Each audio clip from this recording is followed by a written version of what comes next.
Whether you're talking about dog stars or dog stars, diamonds or diamondbacks, all normal matter is made from electrons and two other tiny little guys called quarks.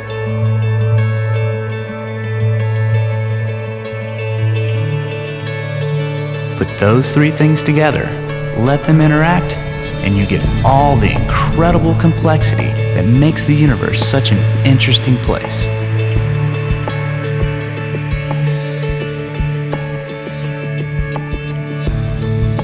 But how does that happen?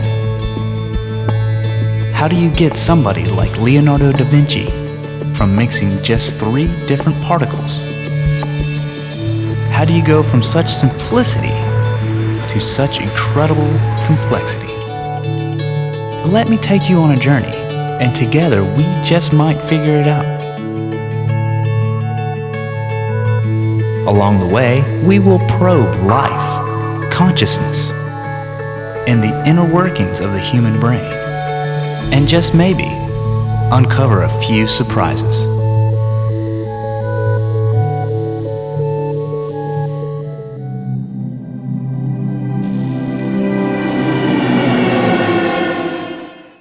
We begin our journey in the world of the small.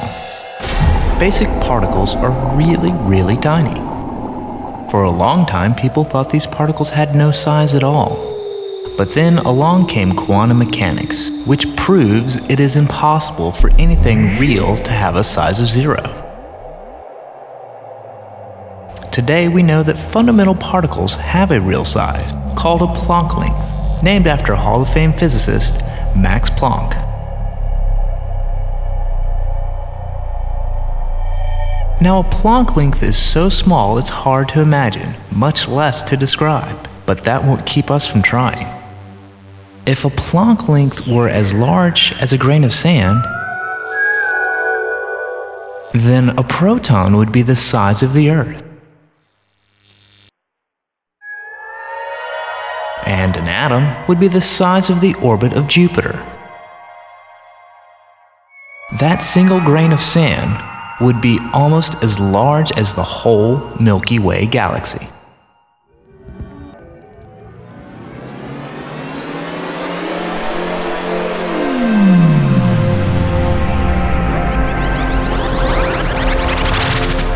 Look at these grains of salt. To the naked eye, they all look the same. But under a microscope, you can easily spot the differences. But every electron in the universe is absolutely identical to every other electron. If we could magically swap every electron in your body with some other electron, there would be no change. You would still be you. When you try to picture the behavior of things this small, you might resort to some really weird science. Quantum mechanics. Some really smart folks thought this stuff up, and they made it clear that these fundamental particles don't always behave as you might think they would. Describing an electron is like describing dice at a crap table. There's a 50% chance that the electron will end up here, and a 50% chance that it's there. In 1927, Werner Heisenberg had some new ideas about uncertainty. He said, For an electron, the more precisely the position is determined, the less precisely the momentum is known, and vice versa. Einstein thought he was nuts, but the more scientists played with that notion, the more they concluded that subatomic particles can disappear and reappear in another place, and they can do this without existing in the intervening space.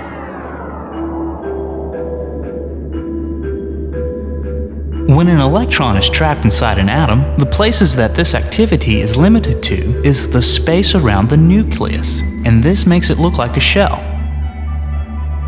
Basic particles can also be in more than one place at a time, if the time is brief enough.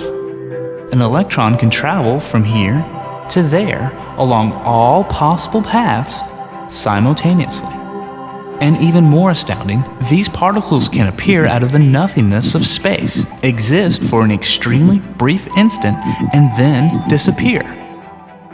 Scientists call them virtual particles. They may be virtual, but they can have very real effects. It's all this jumping around that makes particle descriptions so inexact. But then existence itself is inexact at these tiny scales. You know, time doesn't exactly behave itself on tiny scales either.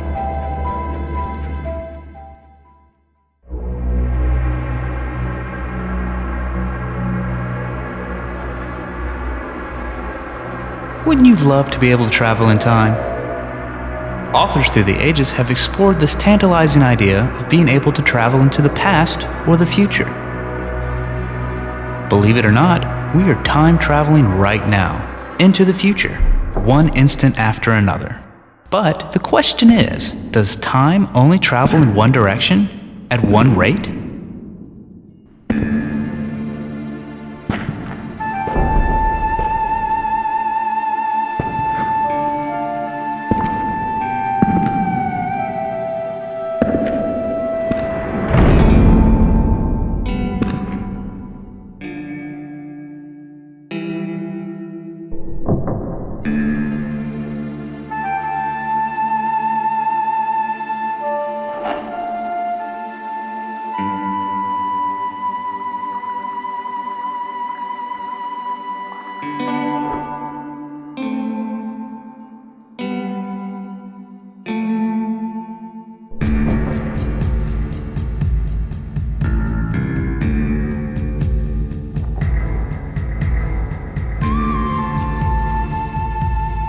Meet Alabama Slim.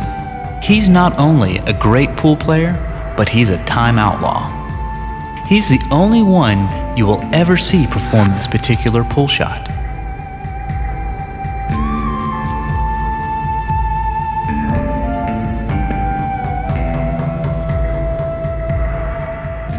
If we watch Slim breaking the rack in a game of 8-ball,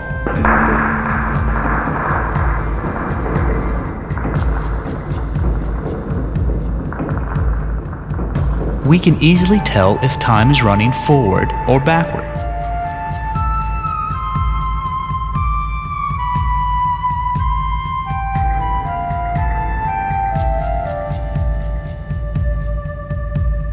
The backward sequence doesn't break any laws of physics, but the coming together of all the right factors to make it happen is so improbable that we can use the words "never happen" and be absolutely right.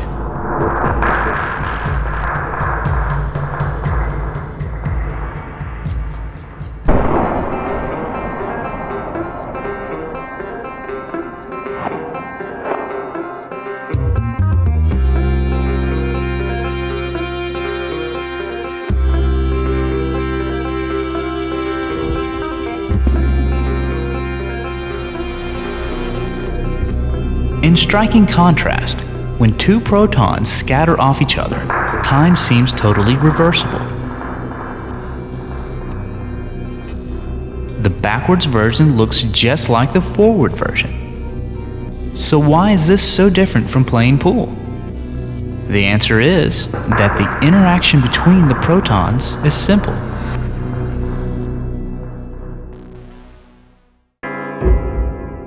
Let's take a close look on how we experience time. Have you ever thought about the differences between future and past? The difference between free will and memory? And the difference between hope and remorse?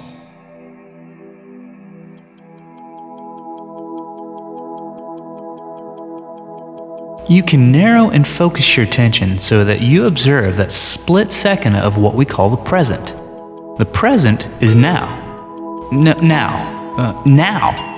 Well, you get the point.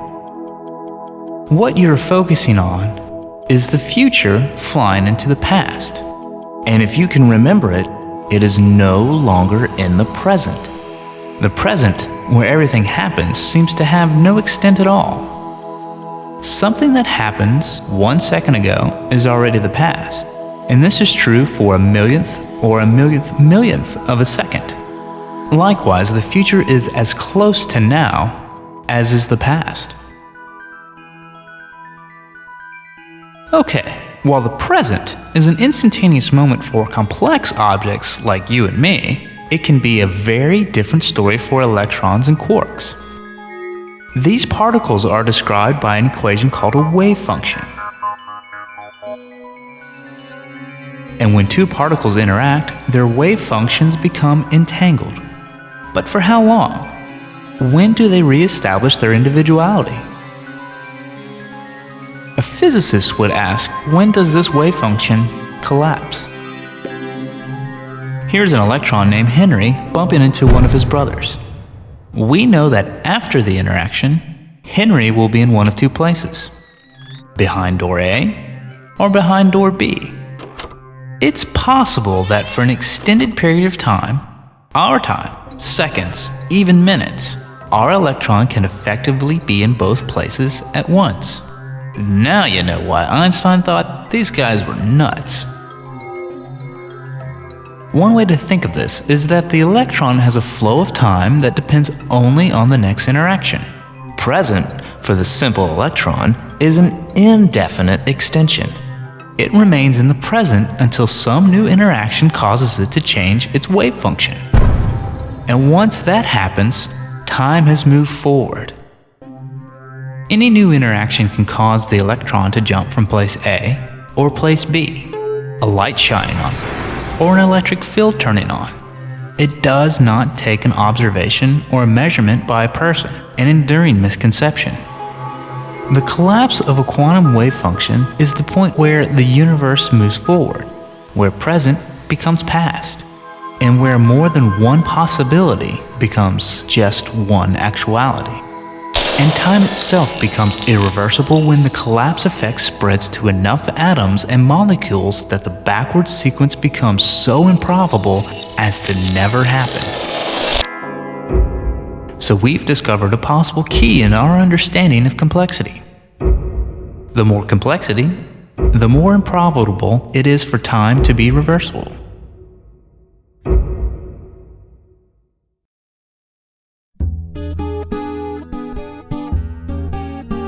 Now let's jump from the small to the large. Here's a musician playing a ragtime piece on a guitar. At this scale, quantum mechanics is totally unnecessary to describe the scene. His atoms and the atoms in the guitar may be dancing around on a scale equal to their size, but none of that has a noticeable effect on the musician or the music.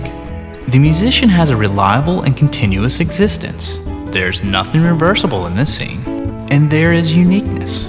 Unlike electrons that are interchangeable, musicians are not. The probability of finding another musician exactly like this one somewhere else in the universe is virtually zero.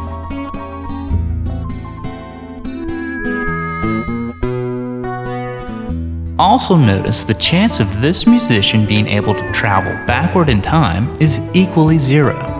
Since his atoms are dancing about, continuously interacting, causing multitudes of wave functions to collapse, irreversibly changing the possibilities into realities. There is no going back. It is precisely this irreversible and complex process that makes this musician so unique.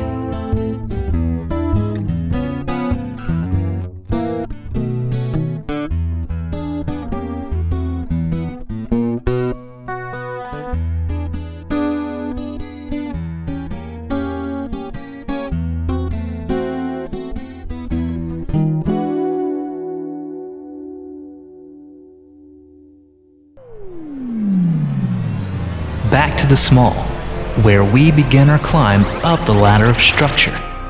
There are two kinds of quarks that are found in normal matter. Physicists call them flavors of quarks. These quarks are the up quark and the down quark. A proton is formed from two up quarks and one down quark, while its slightly heavier cousin, the neutron, is formed from two down quarks and one up quark. The red, green, and blue colors of the quarks represent a property that attracts them to one another. It is this color-charged property of the quarks that hold them together in a proton or a neutron.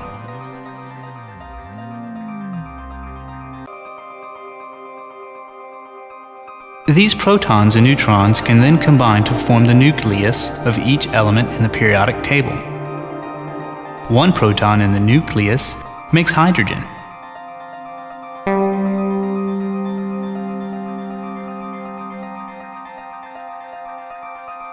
Two form helium.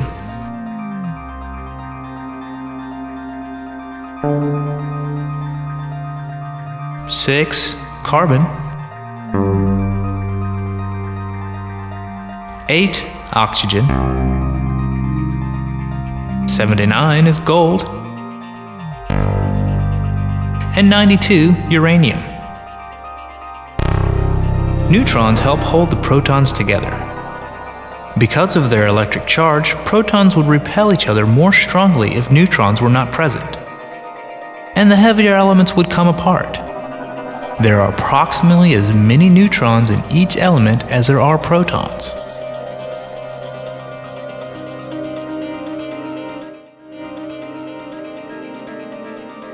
Atoms are formed when the positively charged protons in the nucleus capture the negative electrons.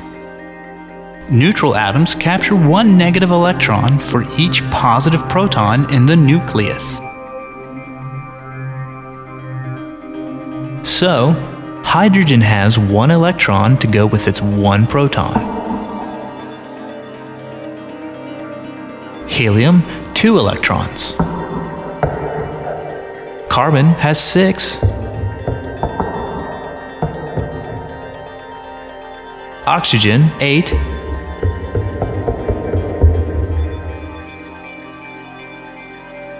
Gold has 79. And uranium, 92. There are nearly 90 stable elements. The largest of them contain close to 800 fundamental particles, joined in a complex but stable structure. But electrons cannot just gather around in a crowd. Once again, the strange, wonderful world of the tiny has its idiosyncrasies.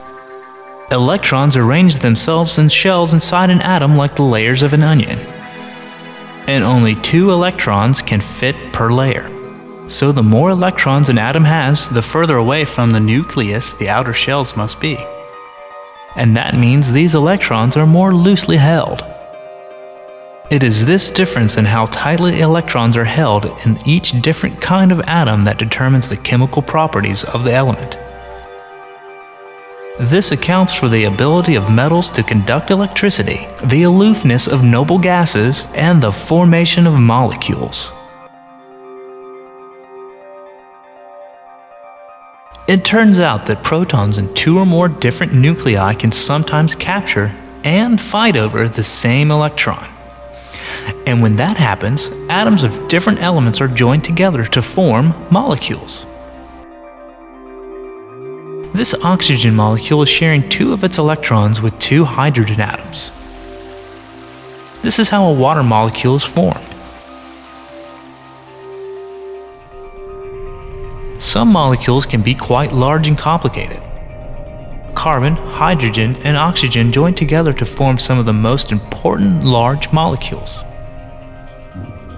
Amino acids are molecules that are necessary for carbon-based life. And recently, it was discovered that amino acids form naturally and spontaneously in the vast gas clouds of outer space. Since these molecules are the predecessors of life, it is important to know how abundant and universal they have turned out to be.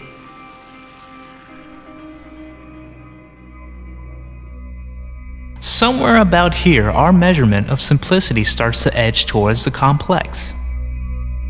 At the level of complex molecules, existence is pretty reliable. Molecules such as adenine are too large and heavy for the uncertainty principle to enter into their description, and quantum mechanical oddities are rarely encountered at this level. but every adenine molecule is still identical with and interchangeable with one another. There isn't sufficient complexity to generate uniqueness. And a movie of even a complex molecule forming looks equally plausible running both forward and backwards. So reversibility still indicates simplicity.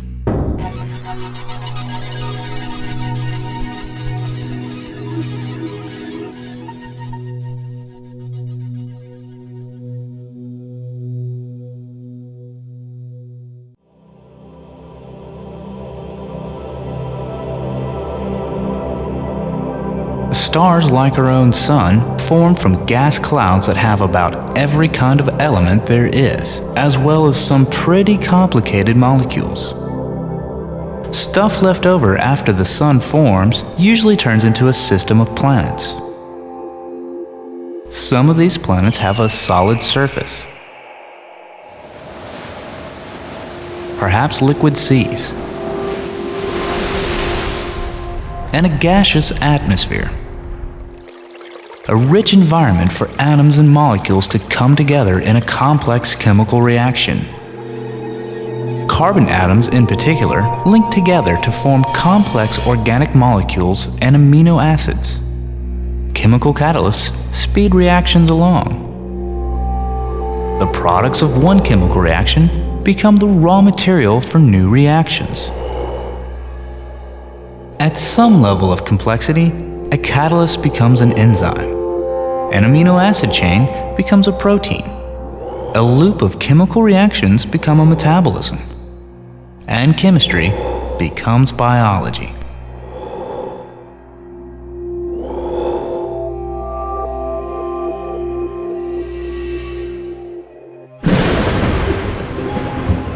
On our planet, and perhaps countless others, life arose.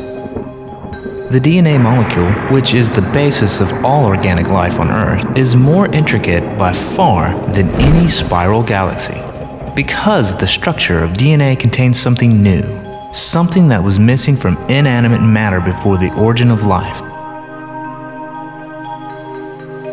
It contains information.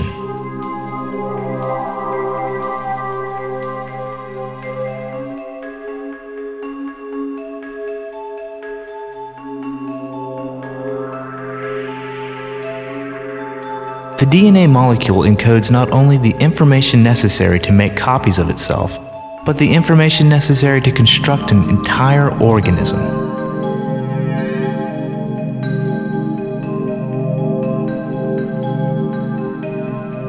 The blueprints for an ant, or a dolphin, or a bullfrog, or even a person. All of this information is somehow built into the structure of an organism's DNA in a molecular code billions of letters long. This information wasn't always there. The first DNA molecules could probably do nothing more than make copies of themselves from the surrounding molecules. This self-reproduction is a fundamental aspect of what we call life. And once there was life, a new set of rules took over, the laws of natural selection. Life became matter that evolved as a result of environmental pressures, matter that changed randomly. But those changes only endured if they improved a life form's chances of survival in each environment. Change with a purpose. While a species' evolution is determined by the interaction of random changes and environmental pressures, changes in an individual life form can be the result of an organism's reacting and adapting within its own sphere of influence. It can push back at its environment. The better a system was at making copies of itself, the more copies there were in the next generation.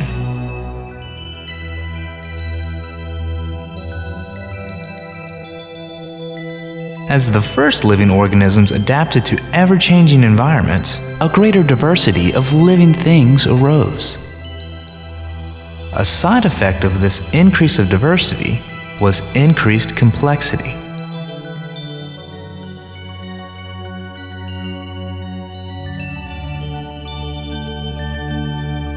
Now, all of our tests point ever more towards the complex end of our complexity meter. Consider a living single-celled organism. There's nothing reversible about life or death, or eating or being eaten. And there is uniqueness. Unlike electrons that are interchangeable, even single cells are absolutely unique. They may be capable of the same functionality, but they are always different in form and structure.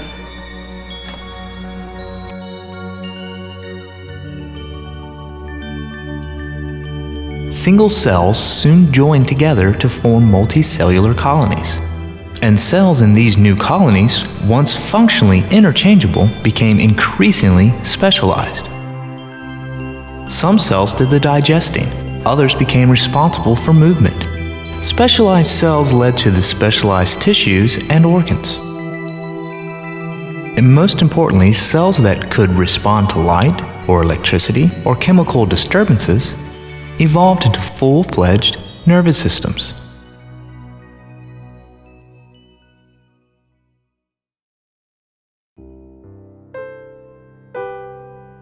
For centuries, the standard approach of science has been to understand nature by breaking it down into smaller and smaller pieces.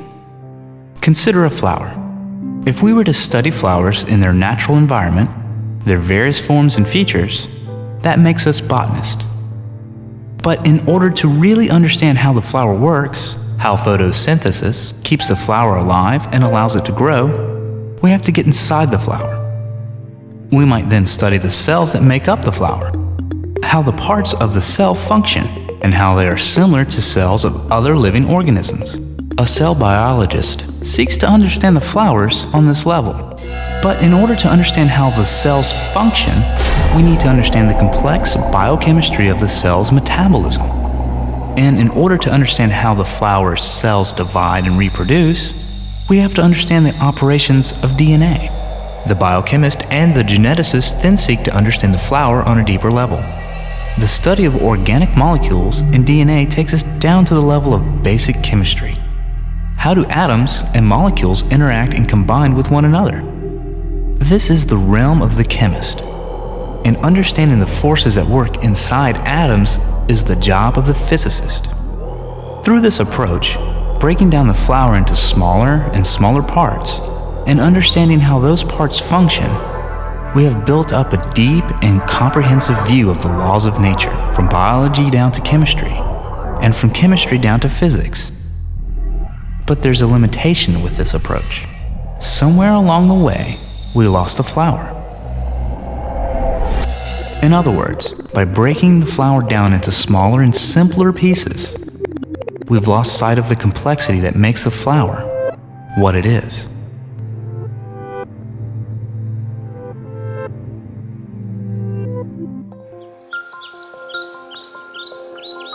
Is there a different approach? Is there some better way to understand complex systems? Not by examining how their parts function, but by understanding how the parts come together to create something that is, in a sense, more than just the sum of its parts.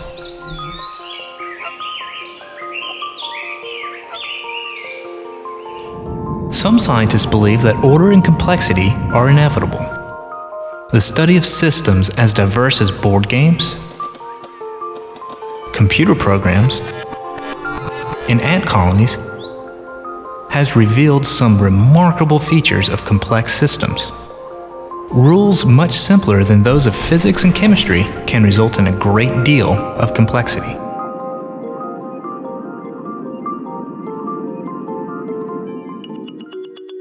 Consider a board game like chess. The game is based on a simple set of rules.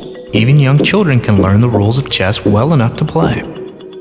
But while the rules of chess are simple, the game is incredibly complex.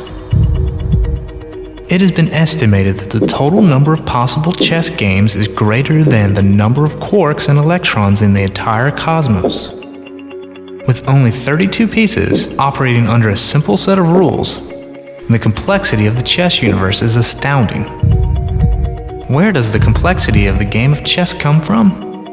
It's not the individual moves of the pieces, it's the way those pieces affect one another. The way each move depends on the previous turn. The way the possibilities multiply each time a piece is moved.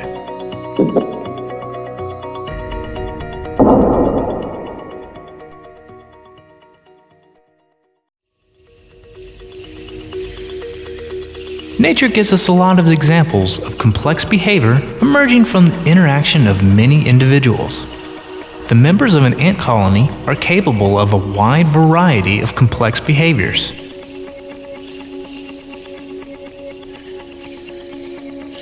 Finding and transporting food. Constructing elaborate underground complexes of tunnels and chambers.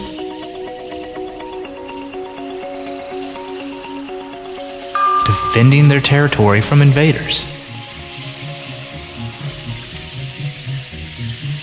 Such activity would seem to involve a great deal of planning, memory, and coordination. But there's no head ant that draws up the blueprints of a colony and gives directions to the worker ants. Turn that tunnel to the left. Bring that piece of sand over here. Instead, each ant follows a very simple set of rules based on cues from its environment and from activity of ants nearby. For example, how do ants know to walk in a single file to pick up food and then return in a single file to the nest? They don't. They know 3 simple rules. First, if you come upon something that smells like food, pick it up. Second, when you pick up a piece of food, release a chemical signal, a pheromone. Third, if you come across a pheromone trail left by another ant, follow it. Let's see what happens when a group of ants follow these 3 simple rules. The first ant wanders about in its environment and picks up a piece of food. She releases a chemical signal and begins to leave a trail. As the ant continues to wander, other ants stumble upon her trail. They follow this trail and are led to the food. Some of them may follow the trail the wrong way, but that's okay. Once the first ant reaches the nest, she drops off the morsel of food. And when she exits the nest again, she will come upon her own pheromone trail and follow it. The ant doesn't remember where the food is. She doesn't even know that she's following her own trail. She's just following rule number 3. Always follow the trail. Meanwhile, more and more ants have come upon the original trail and followed it to the food. As they follow the first ant's path back, they strengthen and refine the chemical trail. Soon, the ants will appear to march in single file to the food and back. There's no plan, no memory where the food is, no need for a leader to point the way. 3 simple rules, a few environmental clues are all that is needed to orchestrate this remarkable, efficient process.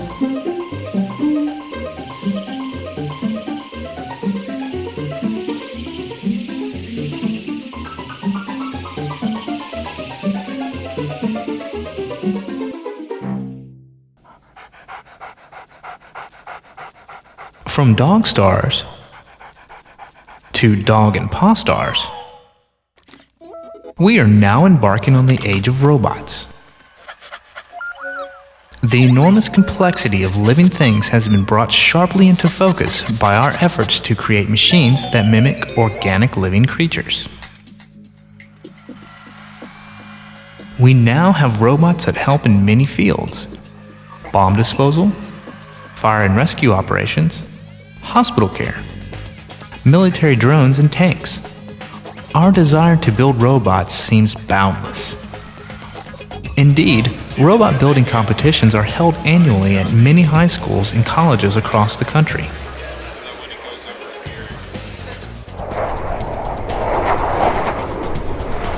We now have robots that can fly planes. Can you guess which plane is being piloted by a robot?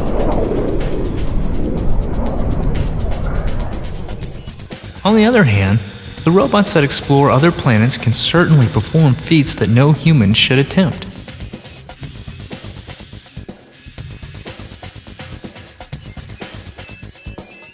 From laser eye surgery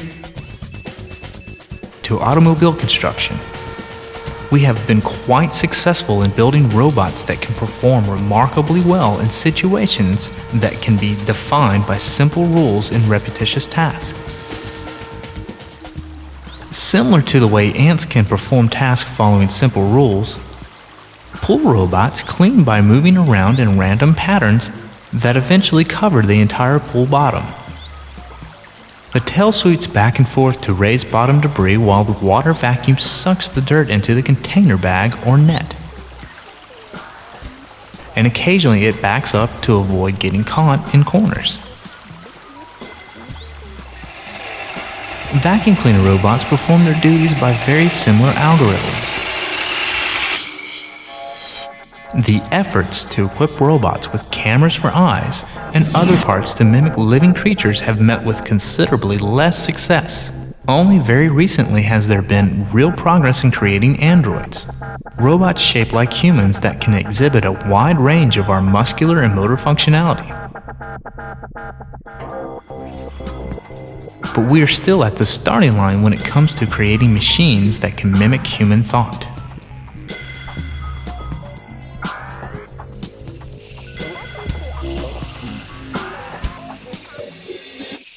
It is easy to imagine an ant or a robot as a mindless agent following simple rules that produce the illusion of complexity. But what of a human mind?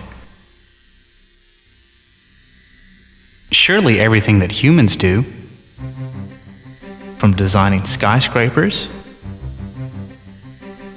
to composing symphonies, is not the product of a few simple behaviors. And yet it might be. Because everything that humans do, or think, or feel, is a result of these basic units of brain structure, the neurons. The human brain contains more than 100 billion neurons.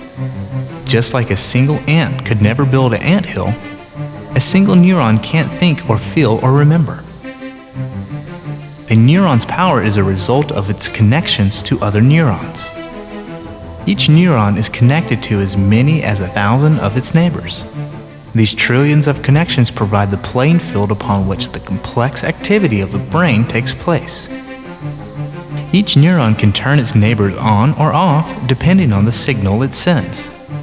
And the resulting stable patterns of neuron firing represents memories and images and thoughts. We don't yet understand the relationship between neural activity and mental experience. We don't know what the precise pattern of memory or an image or a thought looks like. We don't yet know how to read the cerebral code of the neurons. But by looking at the behavior of other complex systems from anthills to computer simulations, we may yet learn some techniques that allow us to work our way up from the activities of a few neurons to see the structure that emerges from the whole.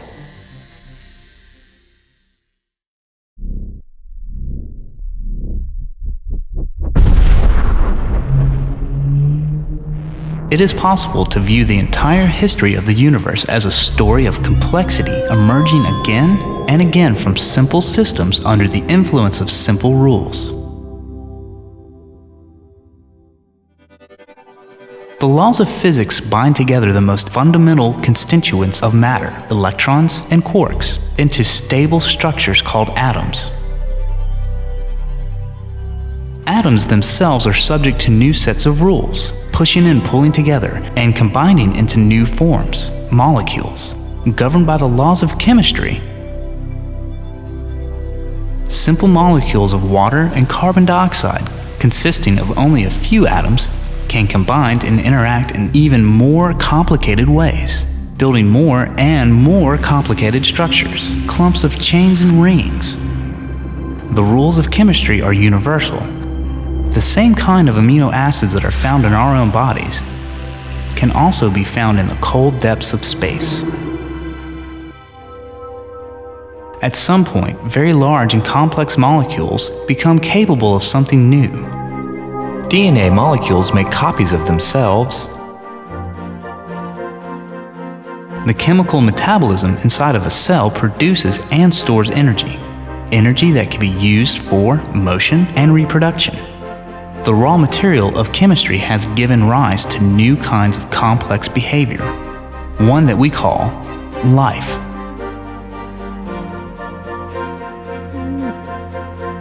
Large multicellular organisms involve a whole new class of structures. Cells provide tissues and organs and organisms of greater and greater complexity. Driven by natural selection, yet another set of laws.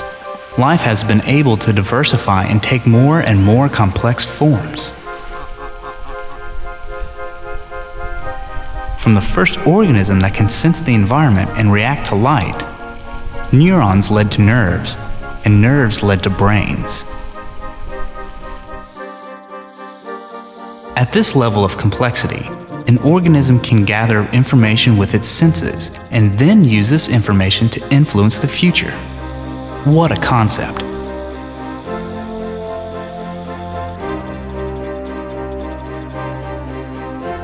The human brain is perhaps the most complex structure in the universe. And in its complexity comes the most mysterious phenomenon that science has attempted to understand: consciousness.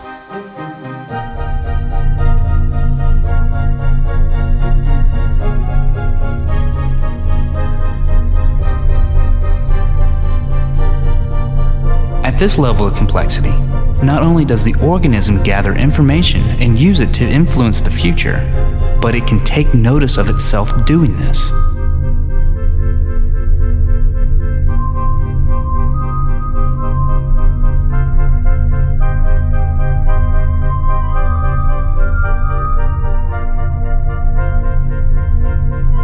It can influence the future with intentions to change itself.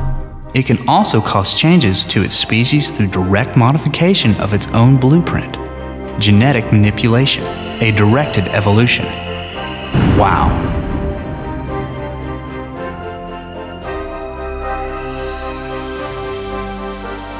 So from three fundamental particles, we have now constructed an organism that is alive, conscious, self-aware, and has the ability to understand itself and the universe it occupies.